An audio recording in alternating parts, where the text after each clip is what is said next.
Penyidik telah menemukan bukti yang cukup.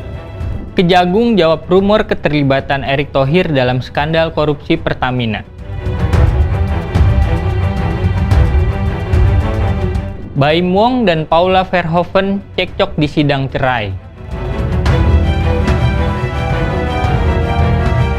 Pengangkatan CPNS 2024 ditunda menjadi Oktober 2025. Daftar 11 pemain Indonesia yang turun di ajang All England 2025. Donna Harun mendadak viral di media sosial karena postingannya. Hai Okezoners, malam ini Okezone akan mengulas 5 berita terhangat sepanjang Kamis 6 Maret 2025.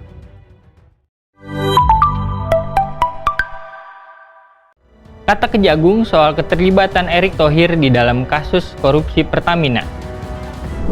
Kepala Pusat Penerangan Hukum Kapus Penkum Kejagung Harly Siregar membantah rumor yang mengatakan Menteri BUMN Erick Thohir dan saudaranya Garibaldi terlibat dalam korupsi Pertamina.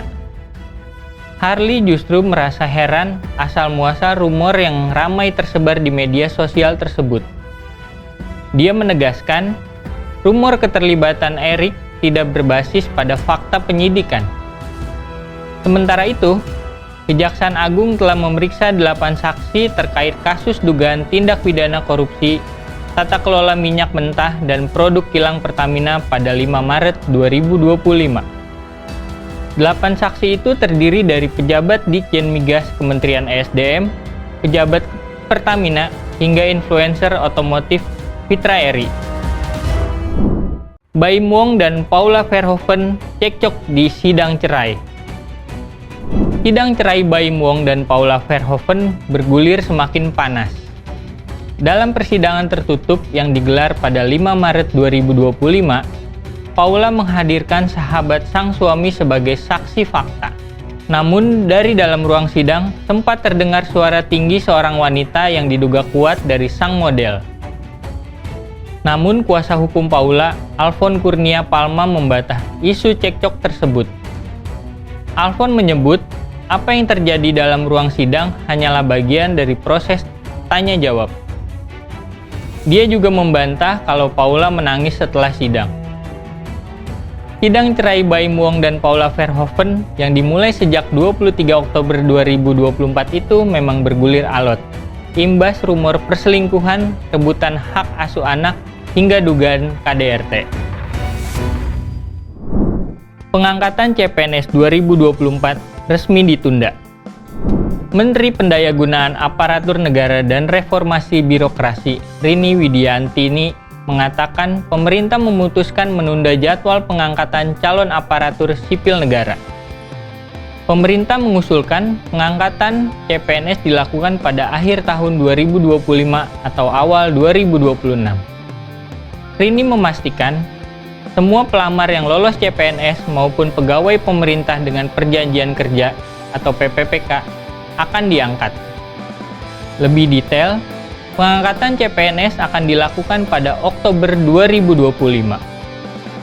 Sementara pengangkatan calon PPPK dilakukan sekitar Maret 2026.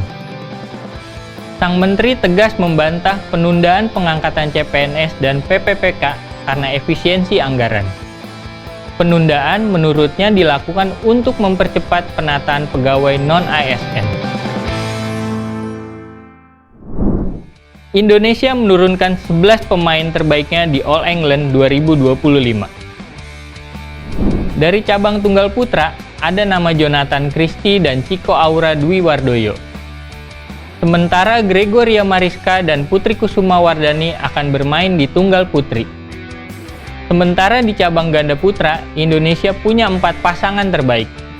Mereka adalah Fajar Alfian Muhammad Rian dan Muhammad Sohibul Fikri Daniel Martin. 2 pasang lainnya, Leo Roli Bagas Maulana dan Sabar Karyaman Muhammad Reza Pahlevi. Dari cabang ganda putri, ada Febriana Dwi Puji Amalia Cahaya dan Apriani Rahayu Siti Fadia. Terakhir, ada nama Rehan Naufal Gloria Emmanuel yang akan bertarung di ganda campuran. Rencananya, All England akan digelar di Arena Birmingham, Inggris pada 11 sampai 16 Maret 2025. Donna Harun jadi mertua idaman warganet. Donna Harun sukses mencuri perhatian kaum Hawa karena hubungan harmonisnya dengan sang menantu, Herviza Novianti. Lewat media sosial, dia kerap mengungkapkan merasa beruntung punya menantu seperti Herviza. Belum lama ini, Donna viral di media sosial karena meminta anak laki-lakinya, Ricky Harun, untuk selalu membela sang istri dalam situasi apapun. Bahkan, dia tetap harus mengutamakan istrinya di atas dirinya sebagai ibu. Pesan itu disampaikan Donna untuk Ricky Harun karena menilai istri akan bersandar pada suami setelah menikah. Karena itu, jika suami tak berpihak dan membela pasangannya, maka sang istri akan merasa sendiri. Postingan Donna Harun itu membuat warganet terharu, karena menganggap tak semua perempuan bisa menjadi mertua yang suportif. Inilah yang membuat Donna kemudian dilabeli netizen sebagai mertua idaman. Nah, itu tadi 5 berita terhangat yang bisa Anda baca selengkapnya di okezone.com. Lengkap cepat beritanya. Bye Okezoners!